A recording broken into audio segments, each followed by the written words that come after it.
So all mercury silver fillings leak substantial amounts of mercury constantly.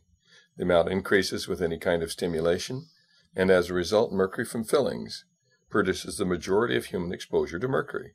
The International Academy of Oral Medicine and Toxicology is extremely concerned about the anecdotal claims of safety by manufacturers and dental trade associations that are at variance with the published peer-reviewed scientific evidence to the contrary. What you're seeing is mercury vapor coming off a 25-year-old silver amalgam filling in an extracted tooth. The background is a phosphorescent screen. The mercury vapor absorbs the fluorescent light, and you can see it as a shadow on the screen. These are not small amounts of mercury. If you can see it, it's more than 1,000 times higher than the Environmental Protection Agency will allow for the air that we breathe. Here is the mercury vapor every time you raise the temperature to 110 degrees with hot coffee or warm water, or even chewed on it.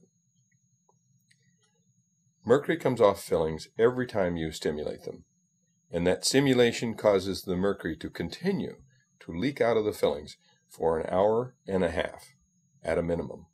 Back in 1985, the International Academy of Oral Medicine and Toxicology set out to determine the amount of mercury that was coming off fillings.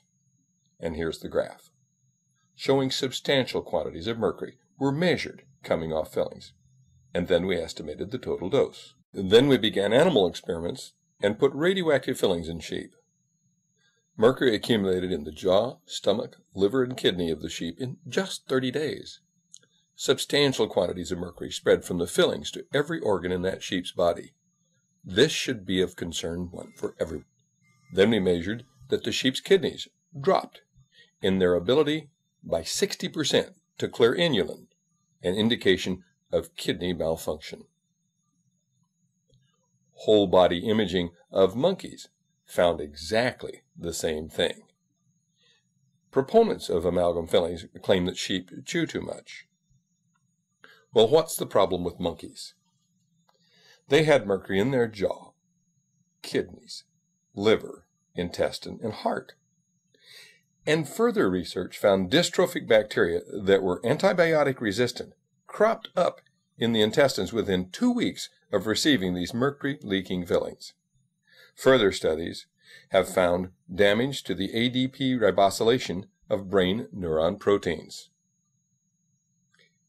In response to the controversy, and at the request of the Federation of Experimental Scientists and Biologists, Drs. Fritzloh Scheider and Murray Vimy wrote an editorial, the first ever in FASEB, that point by point refuted the claims of the amalgam proponents.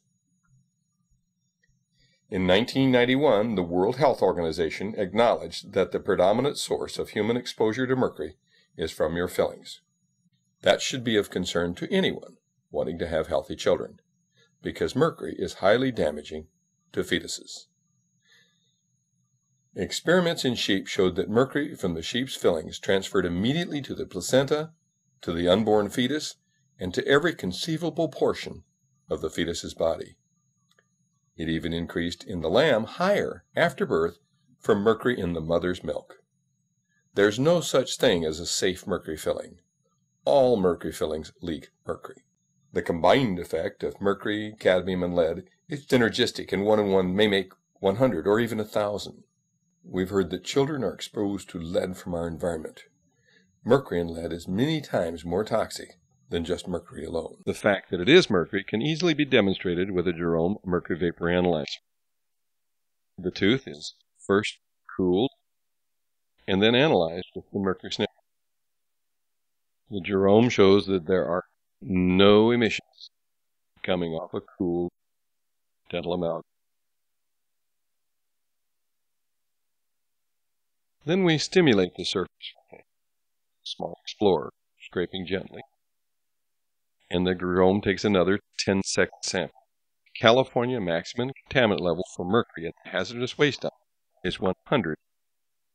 This filling is well over that level in just seconds of stimulation. Dr. Layton puts on nitrile gloves, not latex. Some people are allergic to latex, and latex also allows mercury to penetrate, while nitrile keeps the mercury out. We start by draping the tooth with a rubber dam and isolate it so that from the rest of the mouth. Then we place a vacuum both below and above the dam. Since some mercury vapor may penetrate the latex dam, the patient holds the large vacuum near her chin to capture any vapor or particles that escape the other vacuums. Notice how the big vacuum gobbles up its cleaners. The patient's nose should also be protected with either static or, better yet, positive pressure air, since the nose is so close to the work area. The doctor and the assistant should be protected as well. They can have positive pressure air masks or the Mine Safety Association mask. This mask has cartridges that filter mercury and an orange indicator button that changes color when the mask has been overexposed to mercury. The carbon filter dust mask and the paper mask are of little protection for removing mercury.